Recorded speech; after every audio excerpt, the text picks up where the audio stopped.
चलो जी, एक नए व्लॉग में आप सबका बहुत बहुत स्वागत है। और ये आप देख रहे होंगे, ये हम वापसी जयपुर से आ रहे हैं। मतलब वहाँ से छुट्टी वगैरह मिल गई थी मम्मी को, और फिर वहीं से हमने एम्बुलेंस करी थी। क्योंकि ये जो गाड़ियाँ होती हैं ना, जो गांव से जैसे जाते टाइम हम लेके गए थे, उसके अंदर अच्छे से पैर पसार के नहीं सो सकती माँ जी। तो आते टाइम हमने ये एम्बुलेंस ही कर ली कि इतनी सवारी, हम तीनों साइड में बैठ जाएंगे और भैया है वो आगे बैठ जाएंगे। माँ जी को आराम से एक सीट आराम से सुकून से मिल सकती है। फिर माँ जी बोले कि मेरे को सिर के नीचे मतलब थोड़ा सा वो हो जाए ना, सपोर्ट मिल जाए। तो जीजी जो है उनके पैरों में सिर रख करके और माँ जी लेट गए। मतलब उसके एम्बुलेंस के अंदर आराम से सुकून से बैठ करके आई और कोई परेशानी नहीं हुई। रास्ते के अंदर आराम से मतलब लेट करके पैर पसार करके। तो वहाँ से फिर ये देखो, हमारे गांव के अंदर पहुँचते ही वहाँ का खूबसूरत नज़ारा। गाँव के अंदर यार रोड वाड़ तो होते ही कहाँ है, सब ऐसा कच्चा। मतलब गाँव अपने गांव के अंदर तो है, लेकिन वहाँ से मेन रोड से उतरने के बाद में अपने घर पहुँचने के लिए खेतों के अंदर रोड वगैरह कुछ नहीं है, ये बस वैसे ही कच्चा रास्ता है मिट्टी का। लेकिन नज़ारा बढ़िया है, एकदम खूबसूरत, एकदम मतलब मन लगने वाली जगह। गाँव का तो ऐसा ही होता है, आप सबको पता ही है। बाकी ये है कि हाँ, कच्ची मिट्टी है। गर्मियों के टाइम में बहुत ज़्यादा प्रॉब्लम भी होती है, क्योंकि मिट्टी बहुत ज़्यादा वो हो जाती है ना, एकदम बाइक वगैरह चलने में दिक्कत होती है। और ये घर पहुंचने के बाद में एम्बुलेंस से उतरने की तैयारी है। और जो गाड़ी है ये अपने ऊपर की साइड में, जो अपना घर है ना ऊपर की साइड में जो पुराना घर है, वहाँ पे गाड़ी वहाँ तक जाती नहीं है। ये नीचे जो भैया का घर है वहाँ तक रास्ता है पूरा। तो वहीं पे हम उतर गए थे और फिर थोड़ी देर के लिए माँ जी को वहीं पे मतलब लेटा दिया था कि हाँ यहाँ थोड़ा सा आराम हो जाए। क्योंकि एम्बुलेंस में वो चीज़ थोड़ी है कि भाई शरीर को सुकून मिले, क्योंकि चलते टाइम रास्ते में यार गड्ढे वगैरह सब कुछ होता ही रहता है ना। इसलिए फिर थोड़ा सा आराम सुकून मिल जाए चारपाई के ऊपर। और फिर सब यहीं पे मतलब बच्चे वगैरह सब ऊपर घर से और इधर आ गए थे। पहले सबको पता ही था भाई गाड़ी तो यहीं रुकनी है, तो सब लोग इधर ही पहुंच गए थे। तो हमने सोचा कि चलो थोड़ी देर इधर ही रुक जाएंगे। और इधर रुकने के बाद में थोड़ा आराम करके चाय पानी पी करके, माँ जी ने तो चाय छोड़ दी, अभी तक तो भाई छोड़ दी है। आज मतलब घर पे आने के बाद में भी नहीं पी है, क्योंकि हॉस्पिटल में 3-4 दिन तक नहीं पी। और वहाँ से मतलब हॉस्पिटल में गई, उससे पहले भी यहाँ पे जब थे तबीयत ख़राब थी तो माँ जी नहीं पी रही थी। फिर मैं बोला कि ये तो सबसे अच्छी चीज़ है। सब कह रहे थे चाय पी ले भैया वगैरह सब, लेकिन मैं कह रहा था नहीं, अगर छूट गई तो छोड़ देनी चाहिए, क्योंकि एकदम गंदी चीज़ है। सबको पता है चाय तो कितने नुकसान करती है। क्योंकि फिर गाँव के अंदर क्या कोई भी आदमी हो फिर यही आलस करता है कि नहीं सुबह पहले चाय पीते हैं, खाते कुछ है नहीं, इसलिए वो चाय बहुत ज़्यादा नुकसान करती है। तो मैं तो बोला कि नहीं छोड़ दो तो सबसे ही अच्छा रहेगा, बहुत बढ़िया। आगे शरीर के लिए भी अभी भी बहुत वो होगा, मतलब सबको पता है यार अच्छी रहेगी, ठीक है। और ये देखो घमंडी के घर पे बहुत सारे अच्छे अच्छे सूरजमुखी के फूल भी लगे हुए हैं। मेरे पास भी कमेंट आया था एक, लेकिन वो उनके शायद अभी तक पहुँचे नहीं बीज, शायद वो भूल गए या फिर उनके पास बीज है नहीं, शायद अभी बीज बनने वाले होंगे इसीलिए नहीं आए। नहीं तो वो कहे थे, उन्होंने कहा था कि मेरे पास बहुत वैरायटी के फूल हैं जो कि 12 महीने चलते रहेंगे। और एक बेल के लिए भी किसी ने पूछा था, वो आज चिड़ावा जाने के बाद में, और मैं दिखाऊंगा किसकी बेल है, कौन सी बेल वो पूछ रहे थे, ठीक है। और ये वहाँ से फिर आराम वगैरह करने के बाद में हम आ गए ऊपर आते फिर जैसे अंदर पंखा तो चल जाता है, लेकिन वो बात नहीं रहती ना, उमस तो उमस ही रहती है। इसलिए चारपाई बाहर ही डाल दी थी मैंने कि बाहर एकदम खुली ताज़ी हवा रहे और उसके अंदर आराम से सुकून से। तो ये देखो भाई, वहाँ के बाद में और सुबह ही मतलब रात के बाद में आज की सुबह ही मैं गया था दूध लाने के लिए। इधर बांध रखा है ना अभी, जैसे अपने घर पे दूध नहीं है दोनों भैया के पास में, भैया उनके पास घमंडी के घर पे है, लेकिन वो 1 महीने 1.5 महीने बाद में ब्याएगी गाय, उस टाइम तक दूध लेना ही पड़ेगा किसी से। तो अभी बांधा था 5-7 दिन पहले ही। तो सुबह जब गया घूमने के लिए, मैंने सोचा दोनों काम हो जाएंगे, ये भी थोड़ा सा दूर है और घुमाई भी हो जाएगी, सुबह की मॉर्निंग वॉक भी काफ़ी दिन हो गए किए हुए, और दूध भी लेकर के आ जाएंगे, दोनों काम हो जाएंगे। तब तो उसकी तो बात ही अलग है। तो देखो सच में मज़ेदार व्यू है गांव का, एकदम सुबह सुकून। आगे देखना अभी आप।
तो जी हर्षिता का जन्मदिन था कल, लेकिन वो कल नहीं कर पाए। तो बेटा हर्षिता, आपको जन्मदिन की ढेरों सारी शुभकामनाएं। भगवान आपका जीवन मंगलमय बनाए और हर प्रकार की खुशी दे। ठीक है जी, कल नहीं कर पाए थे, बस टाइम ऐसे था।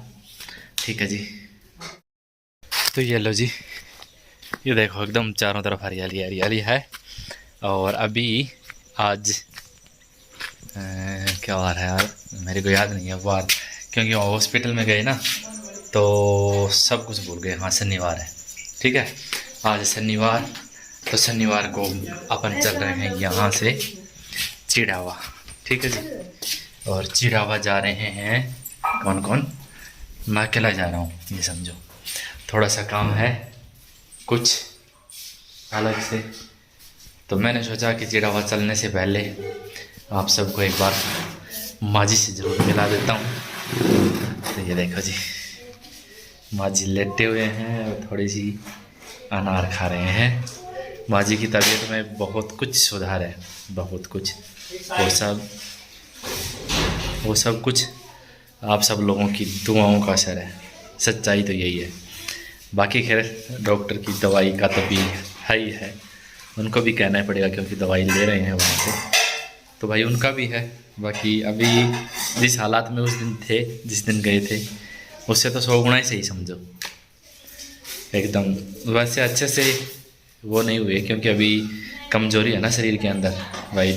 कम से कम 5-6 दिन ऐसे रह लिए तो बहुत ज़्यादा कमज़ोरी आई जाती है। उसी के कारण थोड़ा सा देखते हैं 1-2-4-5 दिन के अंदर शायद बहुत कुछ हो जाएगा। वैसे ही है, आशीर्वाद दे दे सबने बस। आशीर्वाद तो दे दो, हम भूल जाऊँगा देते देते सबको मेरी तरफ आशीर्वाद खूब खूब, और बेटा पोताना खूब खूब आशीर्वाद सबने राम राम। चालू भाई राम राम। कई दिन कर आज तो बहुत ही घना दिन होगा मिलाई। मैं गया 10-15 दिन होगा। उस टाइम भी तबीयत ख़राब थी लेकिन इतनी नहीं थी, सही था। वो तो इन सबको तो पता है लगभग। हाँ सोमवार में गया था, उस दिन बात कौन करवाई थी शायद, सोमवार में गया था मैं, फिर मंगलवार में वापस जयपुर चले गया था। तो अभी चलते हैं वहाँ पर चल करके देखते हैं। वहाँ पे पहुँच रहे हैं आज एक बहुत ही ख़ास आदमी, जिसको आप बहुत काफ़ी दिनों बाद में देखोगे। अब वो कौन है, हो सकता है मैं वो जो वीडियो आएगा मेरा कल, जिसमें उस आदमी को दिखाऊंगा, उससे पहले ये वीडियो आपके पास आ जाएगा, आ ही जाएगा। अभी एडिट करके जितना भी है, थोड़ा बहुत जितना भी बना है उतना करके और मैं डाल दूंगा। बाकी उस आदमी से मिलोगे कल। अब वो कौन है कौन नहीं है वो देख लेना। 4-5 दिन हो गए थे ना यार, वहाँ पे नहाए नहीं थे क्योंकि टाइम ही ऐसे मिलता था।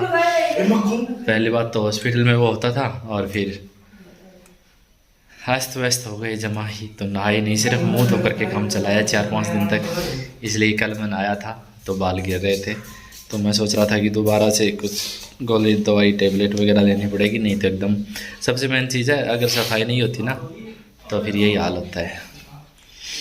तेल लगाऊंगा, अभी तेल भी नहीं लगाया है। नहाने के बाद अभी नहाया था क्योंकि फिर मैंने सोचा कि गर्मी हो रही है तो वहाँ चल करके क्या नहाएंगे, यहीं से नहा करके चलते शाम के टाइम। ठीक है जी, तो चलो मिलेंगे कल। और एक यार